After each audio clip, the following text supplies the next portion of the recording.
Hi everyone! Welcome to Tangerine Planet, a place for kind thoughts, smart ideas, and a little sunshine for the world. Let's make a difference, one step at a time, together.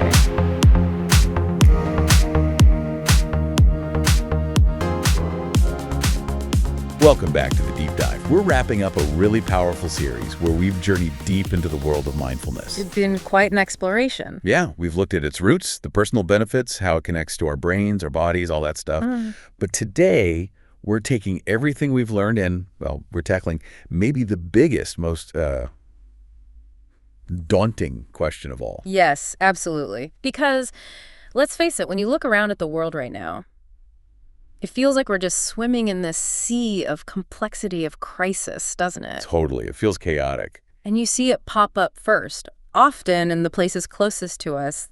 You know, the stress, the friction, misunderstandings. Right, within families. Yeah, even outright conflict, sometimes violence within families. It's a really painful reality that touches so many lives directly. It absolutely does. It feels like that's where the pressure cooker first starts to whistle, right in our own homes. And it doesn't stop there, of course. If you zoom out a bit to the societal level, Yeah. we see whole nations grappling with, decades of instability sometimes. The source material we looked at specifically mentions Thailand's recent past. Okay.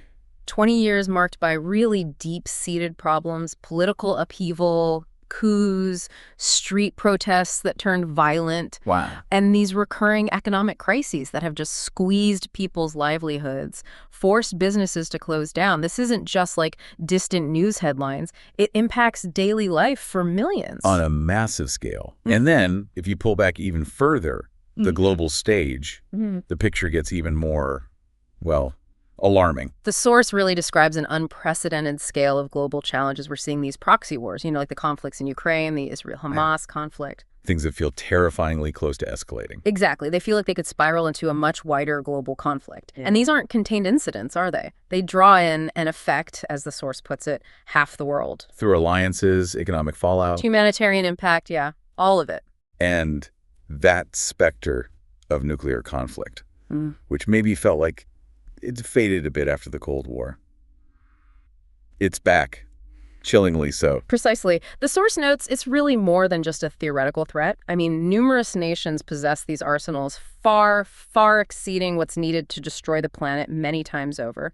It's just this constant underlying danger in our geopolitical landscape. It really is. And beyond that direct conflict, we're facing these immense environmental pressures. Right, global warming. It's accelerating. You see it everywhere. Devastating floods in some places, long droughts in others, these crazy heat waves, even unusual cold snaps. It disrupts everything. Lives, economies. Ecosystems. Yeah. And then you add the economic fallout from huge events like the COVID pandemic or even earlier stuff like the hamburger crisis. Yeah. What you get is this picture of just relentless disruption, uncertainty, constant change, but not always in a good way. So the challenges are huge. They're all interconnected. They change super fast, and they're deeply, deeply unsettling. Yes.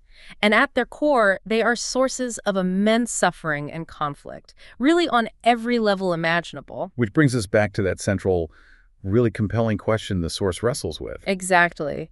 In the face of all this, these problems that feel so systemic, so overwhelming, can something like mindfulness, which often starts as this very personal, internal practice, can it possibly make a meaningful difference? Can it actually help address these massive global challenges? Can mindfulness, in some profound way contribute to, well, saving the world? That's the big question. And that's really our mission for this deep dive, to explore the source's argument for how that might even be possible. Okay, let's definitely unpack this. It's an ambitious idea for sure. So first things first, we need to be really clear what we mean by mindfulness here. What is modern mindfulness? How is it different from, its ancient origins? That distinction is absolutely fundamental. It's key to understanding its potential for widespread use today. Now, the essence of mindfulness. The core idea. Right. The core knowledge about the human mind, how it works, its capacity for suffering, but also its potential for liberation. And the practice is, of course, to cultivate focus, calm, insight. That's all profoundly rooted in Buddhist principles. Goes back over 2,600 years to the time of the Buddha. Okay. But modern mindfulness takes this core wisdom and presents it in a secular, accessible framework. So it's like taking the practical how-to, but translating it out of a specific religious context. Exactly that. It sort of strips away the layers of religious ritual, the dogma, the specific cultural context that built up over centuries, and it gets straight to the universal mechanics of the mind. And that secular approach must be crucial today. Oh, absolutely crucial. Think about our world, incredibly diverse, multiple religions, growing numbers of people with no religious affiliation, different cultural norms everywhere. Right. If you present mindfulness only as a Buddhist practice or any specific religious practice, you immediately limit its reach. It's only going to connect with a certain segment. Makes sense. By presenting it secularly, it becomes accessible to pretty much anyone, regardless of their beliefs or background. It just removes a massive barrier to entry. That makes complete sense. If the goal is big impact, it has to be universally adoptable, right? And the modern approach goes a bit further, too. It uses language and explanations that are grounded in our contemporary understanding, the language of psychology, of brain science. Ah, okay. So it connects with how we tend to understand things now. Precisely. This makes the concepts much easier for modern minds to grasp, and importantly, easier to verify through, empirical methods. So you can measure it, study it. Yeah. Instead of relying solely on interpreting ancient texts in languages like Pali or Sanskrit, which takes specialized knowledge and can be open to different interpretations, Sure. We talk about verifiable concepts, things like neural pathways, brain plasticity, emotional regulation, attentional networks, stuff we can actually study and measure with modern tools like fMRI scans, EEG. That scientific validation must be incredibly important for getting traction, especially in a world that values evidence so highly. It really is. It gives it a modern framework that resonates with a scientifically minded audience, and often it confirms what the ancient wisdom described centuries ago, but in a way that feels more concrete, maybe less mystical. Right. And this approach also acknowledges the realities of modern life. Our world is just vast. Constant digital connection, fractured attention spans. Tell me about it. So traditional methods of deep learning, like, say, going on multi-day silent retreats, they're incredibly powerful, no doubt, but they're a huge commitment. Yeah, not feasible for everyone. Not feasible for everyone's lifestyle, No. and maybe not a realistic starting point if you're totally new to this. So how does modern mindfulness adapt? It emphasizes what the source calls active learning. It breaks the practice down into smaller, more digestible, step-by-step chunks. Okay. Bite-sized pieces. Exactly. It's designed so the basics are relatively easy to learn, and crucially, so you can see some tangible results reasonably quickly. Ah, so you get some positive feedback early on. Right, which helps build motivation, encourages you to keep going. You can start really small, maybe just 5 or 10 minutes of sitting meditation. That sounds manageable. And then you can gradually deepen your practice as you feel the benefits and get more comfortable with it. And it's not just about sitting on a cushion, is it?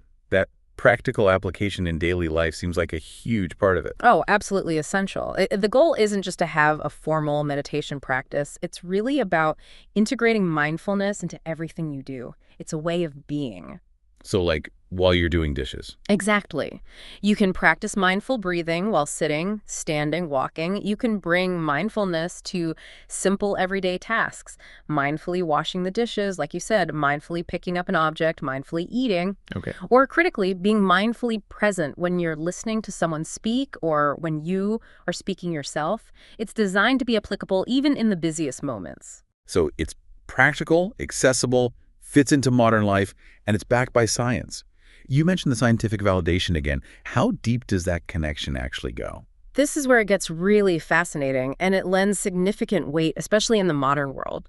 As I mentioned, tools like EEG, fMRI, other brain imaging, they let us literally see changes happening in the brain. Wow, really? Yes. Study after study consistently shows that regular mindfulness practice actually alters both brain function, like how different areas talk to each other, and even brain structure. Structure, like physical changes. Yeah, like increased gray matter density in areas linked to attention, self-awareness, emotional regulation.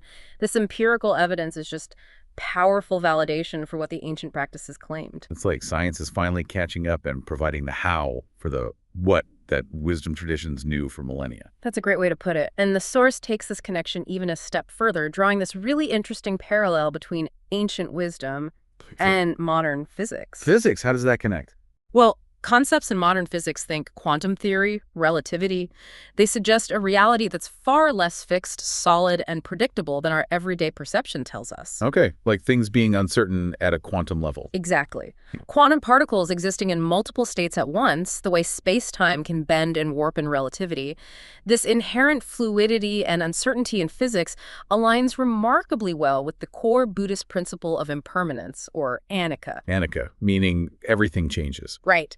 The ancient insight that everything is constantly changing, nothing is static or solid, it finds the surprising echo in how cutting-edge physics describes the fundamental nature of the universe. Wow. Connecting mindfulness principles to the very fabric of reality as described by physics, that gives it incredible weight, doesn't it? It really does. Okay, so now we have a good handle on modern mindfulness, accessible, practical, scientifically grounded, even aligning with deep physics concepts.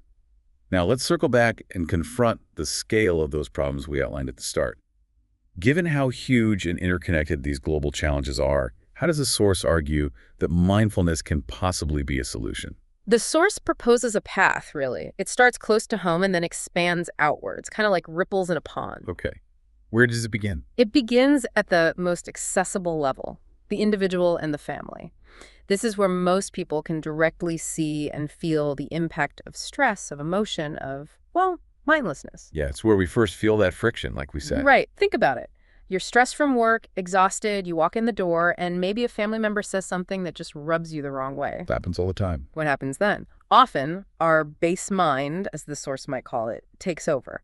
This is our default reactive state driven by immediate feelings like irritation or fear or anger. Have you snap back? Exactly. Your automatic reaction might be to snap back or withdraw defensively or just escalate the whole thing without even really thinking about it. Reacting from that place of stress or defensiveness. Precisely. Now, mindfulness provides this critical pause button. Through practice, you develop the capacity to take a breath, become aware of your internal state before you automatically react. So you notice the feeling first. Yes. Yeah. You notice the physical sensations of stress, maybe the heat of anger rising. Instead of being immediately identified with that anger, I am angry, you learn to observe it. Anger is arising. Okay, like watching it instead of being it. Exactly. You start to see the emotion as a transient thing. It arises, it exists for a bit, and then it passes away rather than some permanent part of you or an immediate command to act. This cultivates the ability to let go of that impulse to react. So you're not just swept away by the wave of emotion. Precisely. And when it comes to interacting with others, mindfulness means being truly present. When you're speaking, you're aware of your words, your intention, and critically, when you're listening. You're actually listening. You're fully present to what the other person is saying, not just sitting there formulating your brilliant comeback in your head. Guilty as charged sometimes.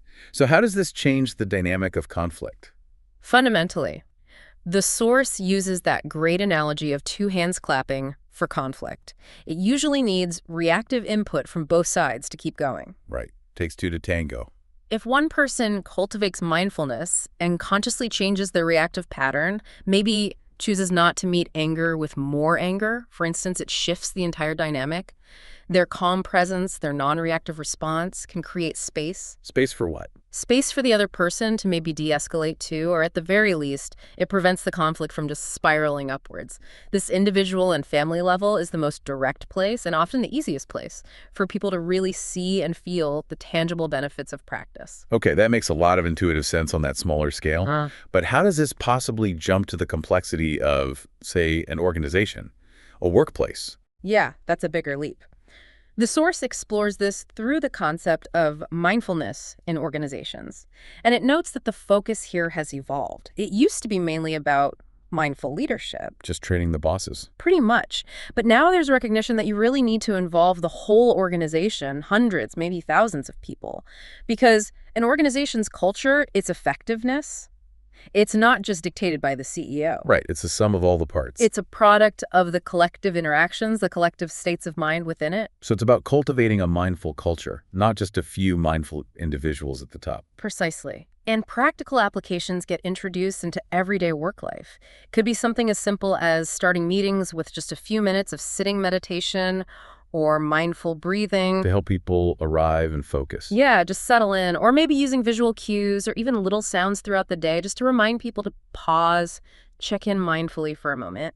Okay, but does this stuff lead to actual, tangible changes in how the organization functions, beyond just making people feel slightly less stressed, maybe? This is where that hospital example from the source is just incredibly powerful. It provides really concrete evidence of systemic change that was driven by mindfulness. Okay, tell me about the hospital. So this hospital implemented organizational mindfulness practices.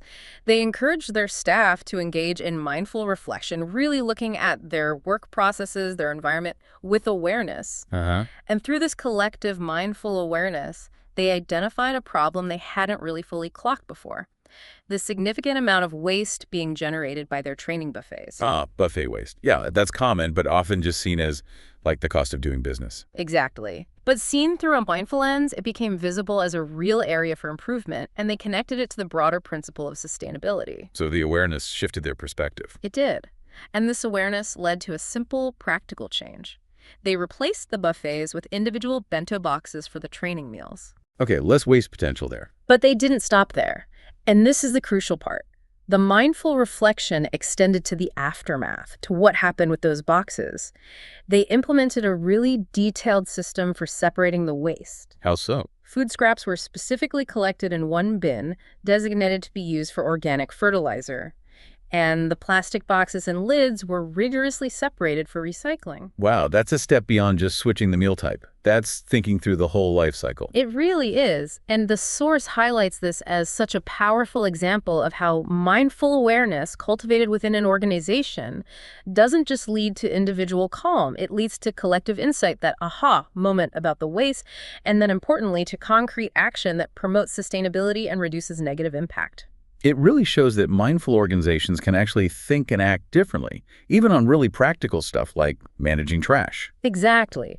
It makes that link between internal mindfulness and external systemic change much clearer. Okay, but scaling that up again to an entire society or the whole global stage, that still feels like a massive, massive leap. You mentioned earlier, right, you can't just make world leaders like Putin or Trump practice mindfulness. And the source absolutely acknowledges that difficulty. You can't legislate mindfulness. You can't force it onto national leaders or impose mindful policies through external pressure alone. So how does it bridge that gap? It introduces that crucial perspective we touched on. Nations, the world, all their complex systems, they are fundamentally made up of individual people. Okay, so the focus shifts, not top down, but bottom up. Precisely. The core proposal is this: if a critical mass of people within societies and across the globe learn mindfulness and cultivate what the source calls a higher quality mind. A higher quality mind, meaning? Meaning a mind characterized by more calm, more clarity, better emotional regulation, more compassion, then this collective shift in individual consciousness will inherently lead to better judgment and ultimately different societal outcomes. How does that translate into real-world change on that huge scale, though? Well, think about it.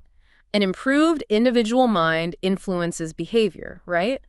This better judgment affects how people interact in their communities, how they consume resources, how they evaluate the information they get from media or from leaders. And maybe who they choose to support or elect. Potentially, yes. It's like raising the collective level of wisdom and emotional intelligence in the population. Okay. A society where mindfulness training is widespread increases the statistical probability, you could say, that some of these individuals, people possessing this higher quality mind, will naturally rise into positions of influence. In business, politics, education. Exactly, in key sectors. Yeah. And because their decision-making is guided more by calm, clarity, and compassion rather than just fear, greed, or reactivity, their impact on society is fundamentally different. This isn't just a theoretical idea, though, is it? You mentioned the source gives historical examples. It does, yeah.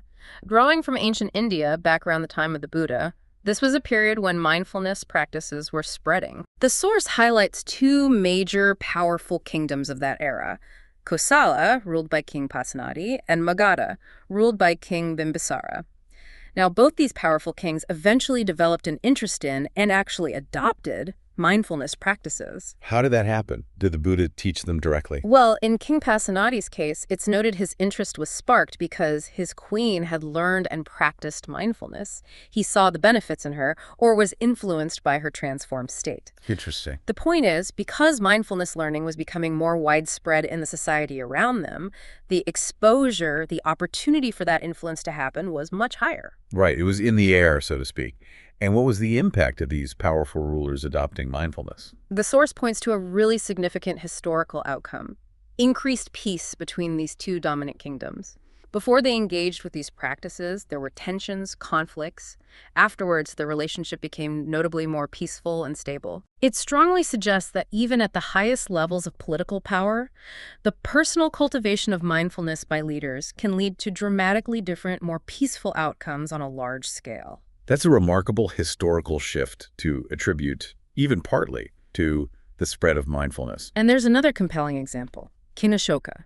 He ruled centuries after the Buddha. Ashoka the Great.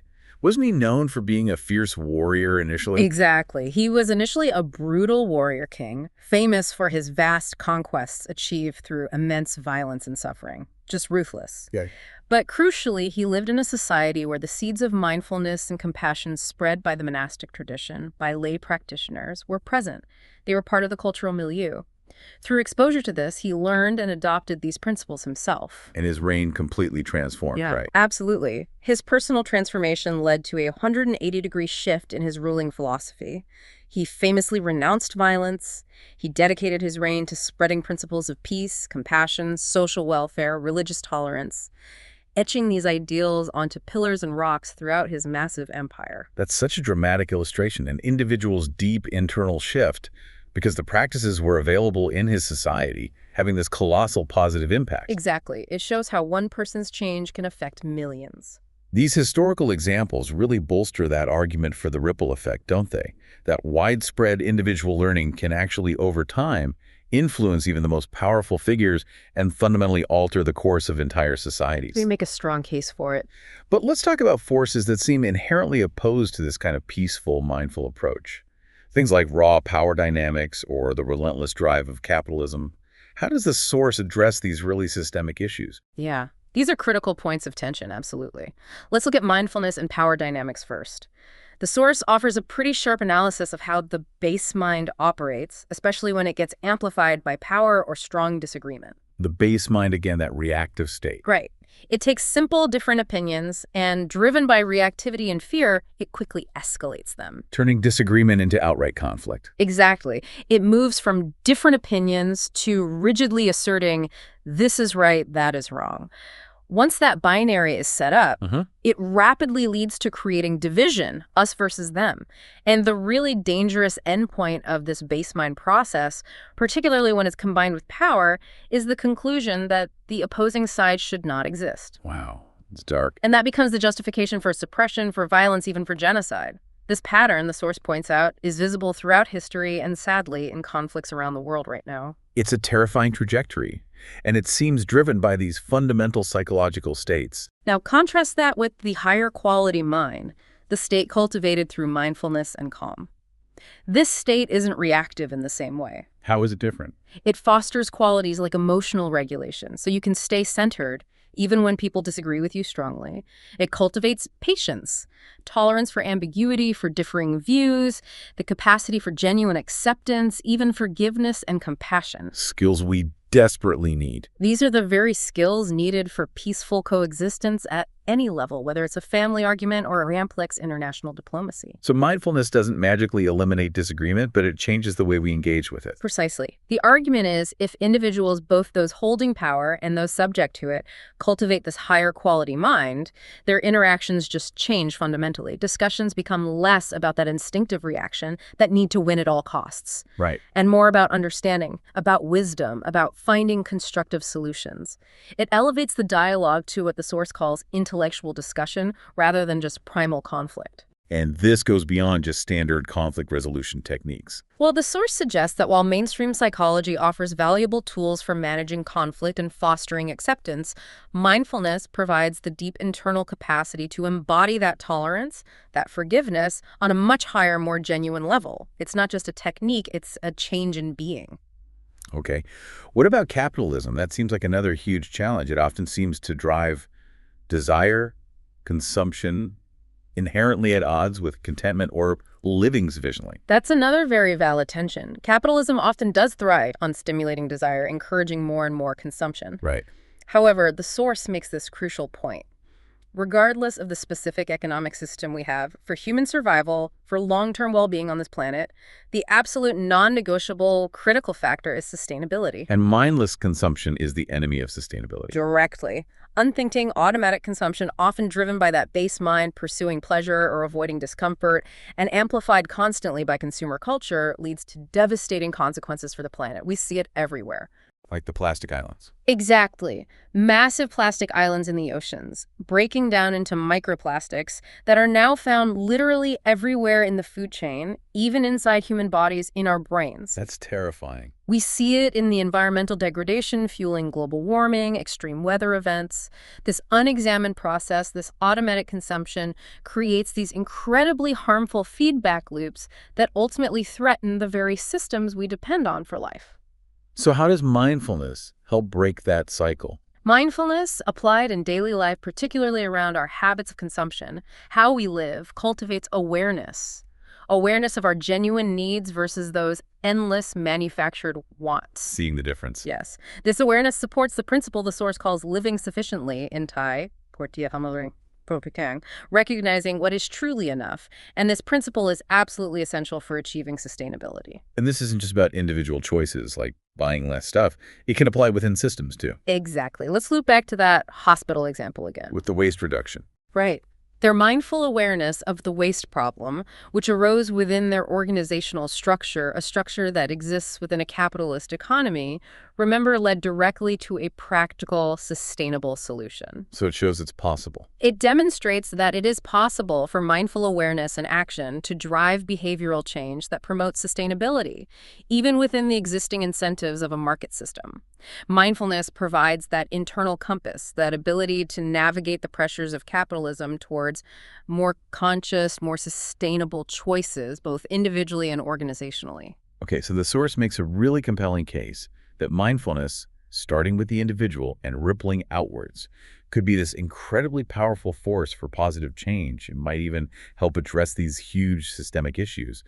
But how do we actually do this? How do we promote the learning and practice of mindfulness on the massive scale that would be needed to have this kind of global impact? Yeah, that's the multi-trillion-dollar question, isn't it? It's a colossal undertaking for sure. But the source outlines some practical strategies that are actually already being put into action. Okay, what's the first one? Strategy number 1 is basically make mindfulness learning as widespread and accessible as humanly possible. Which circles right back to the importance of that modern mindfulness approach we talked about. Precisely. Making it easy to learn, removing the religious barriers, explaining it using science that inherently makes it more accessible to a global audience. And the source highlights that this is already happening. How so? Millions of people are learning mindfulness online, globally, especially through English language platforms, which instantly breaks down geographical borders. You can learn from anywhere, reach people across continents. So the internet is a massive amplifier for this. Huge. And the learning is expanding beyond just online courses or apps. Universities are integrating mindfulness, offering it as actual general education courses to undergrads. Interesting. Public spaces are starting to incorporate it. You find meditation rooms in some airports now, or even dedicated mindfulness boxes or quiet spaces on cruise ships, believe it or not, or in busy public areas where people can just pause and practice for a few minutes. Wow, integrating it right into the infrastructure of modern life. That's fascinating. Yeah, weaving it in. And you also see grassroots efforts. The source mentioned a nonprofit in New York City that uses a converted bus as a mobile classroom, offering mindfulness courses just for donation, bringing the practice directly into communities. That's cool, taking it to the people. Exactly. And interestingly, even traditional institutions like monastic universities in Thailand are recognizing the value of these secular, modern mindfulness approaches. They see it as a way to reach a wider non-monastic audience, people who might not engage if it required deep religious study or learning ancient languages. That sounds like a significant evolution for those traditional centers of wisdom. It really is. Okay, so that's widespread accessibility. The second strategy is integration, embedding mindfulness practice directly into the environments where people spend most of their time. Going beyond just individual learning, Yeah. like making it part of schools and workplaces. Exactly that. The source mentions hundreds of schools in Thailand are already incorporating basic mindfulness activities right into the regular school day, introducing children to the practice from a young age. Which could have huge long-term effects. Potentially, yes. Yeah. Networks like Rung Arun and Lam Playmat Fathana are pioneering this.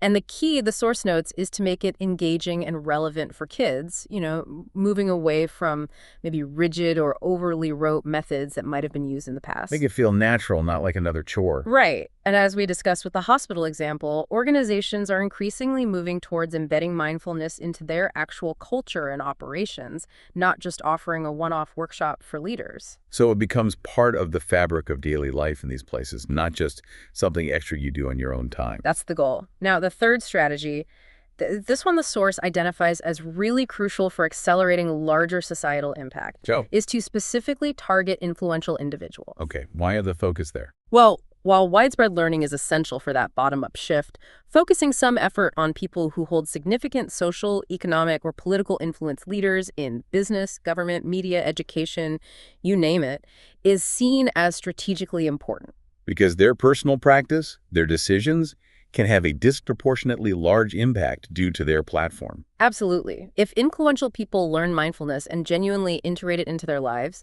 their individual practice has a much larger potential ripple effect. Their decision-making could become less reactive, more considered, maybe guided more by compassion and long-term well-being, rather than just short-term gain or power struggles. And their example might also inspire others around them, others in powerful positions. Exactly. The source suggests that when these influential individuals actually experience the tangible benefits themselves, less stress, better focus, improved relationships, maybe more creativity, a stronger sense of purpose beyond just material success, they become highly motivated to continue practicing. Makes sense. If it works, you keep doing it. And they may even become advocates for mindfulness within their own spheres of influence. This approach aims to reduce the potential negative impact their unexamined base mind might have had, and significantly increase their potential for positive contribution to society. It's about cultivating mindfulness at the key leverage points of social change. That makes a lot of sense. You need both a grassroots spread and engagement at those influential levels. Yeah. It's a multi-pronged approach. It has to be, really. Now, thinking about the future, especially with technology advancing so rapidly, specifically artificial intelligence. How does AI fit into this whole picture? Is it a tool that could help spread mindfulness, or is it just another potential super distraction for the base mind? AI. Yes, it's complex. It's potentially both, really, depending entirely on how we engage with it. The source definitely highlights that AI can be an incredibly powerful tool for mindfulness learning. Also. Well, think about AI's incredible ability to access, synthesize, and cross-reference just vast amounts of knowledge from all over the world, almost instantly. Right. It can process way more information than a human can. Exactly. So you could potentially ask AI incredibly complex questions about mindfulness, about related wisdom traditions, philosophy. And get tailored answers. Precisely. The source gives a specific example. Someone used AI to ask about the different periods and specific teaching methods used by the Buddha over his entire 45-year teaching ministry. That's a pretty niche question. It is. But an AI can rapidly pull information from countless global texts, different versions of the Tripitaka, commentaries, scholarly articles, and synthesize insights that might take a human scholar years and years of dedicated study to piece together. Like discovering there were maybe 3 distinct periods in his teaching and getting examples of specific discourses from each. Yes, exactly. That kind of unexpected detail and connection. But the source stresses, getting valuable insights from AI isn't just passive. It requires active engagement from the user. You have to ask the right questions. You have to ask good, deep questions. You need critical thinking to evaluate the answers. The more thoughtful and nuanced your query, the more insightful the AI's response is likely to be. So, used well, AI can be this super-powered research assistant, a learning tool for really deepening your understanding of mindfulness and related wisdom. Okay, that's the potential positive use. That sounds amazing, actually. But what's the flip side? What's the danger? The crucial caveat, according to the source, is that while AI is a powerful tool, the user absolutely needs mindfulness. Without mindfulness guiding the user, AI can easily become just another vehicle for the base mind. We can use AI mindlessly spending excessive amounts of time interacting with it, maybe leading to addiction, right? Totally. Or, more worryingly, we can use its power to fuel objectives driven by greed, anger, delusion, those base mind motivations. Like using AI to generate sophisticated misinformation, deepfakes, scams, tools for manipulation or control. Exactly that. Using this incredibly powerful technology for destructive or harmful ends, guided by the unexamined, reactive parts of the human mind. And this is precisely the concern that many scientists and ethicists have raised about the unchecked development of AI. The potential dangers if it isn't guided by human wisdom, ethics. Right. If the development isn't guided by compassion, by ethical considerations, by foresight, it touches on those slightly science fiction scenarios, but the concern is real. AI development, if it becomes divorced from humanistic values, could pose genuine existential risks if it's not guided by a higher quality mind. So mindfulness becomes essential not just for our personal well-being in this crazy digital age, but for actually guiding the development and the use of the technology itself. That's the powerful conclusion the source draws. Mindfulness isn't just helpful for navigating the complexities of technology like AI, it is arguably essential. It provides that internal compass, the clarity, the ethical grounding, the awareness of potential consequences that we desperately need to ensure we use these powerful tools constructively, aligned with collective well-being, and, critically, avoid becoming controlled by the technology or using it just to amplify the worst aspects of the human base mind. That really elevates the importance of mindfulness, doesn't it?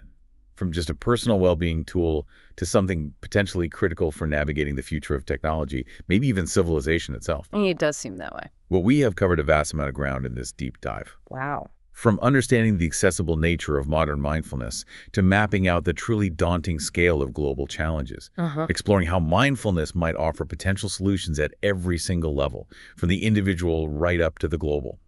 Considering its interaction with huge systemic forces like power and capitalism. Yeah, the big picture. Strategizing how we could actually spread this practice widely, and then finally examining its really complex relationship with the cutting edge of technology like AI. It's been a lot. It really paints quite a hopeful picture, though, doesn't it? Yeah. Despite the challenges. It suggests that the widespread learning and practice of mindfulness isn't just some personal pursuit, but it might actually offer a kind of new hope for navigating these immense crises facing societies like Thailand and really the whole global community. Absolutely. And for you, our listener, who has journeyed with us through this whole exploration, if you're feeling inspired by this, maybe wanting to take the next step, whether that's starting a practice or deepening one you already have, the source provides some really excellent resources. Yeah, there's that free online program mentioned, an 8-day practice guide, which sounds like a great way to just begin putting these ideas into practice right away. A good starting point. And for those who might be looking for more structured, maybe more in-depth learning, there are paid online and on-site courses offered regularly. Right. The source gave specific examples like an online course planned for December, an on-site one in January, even mentioning the costs, just illustrating that there are clear pathways for continued study and practice with experienced teachers if you want to go deeper.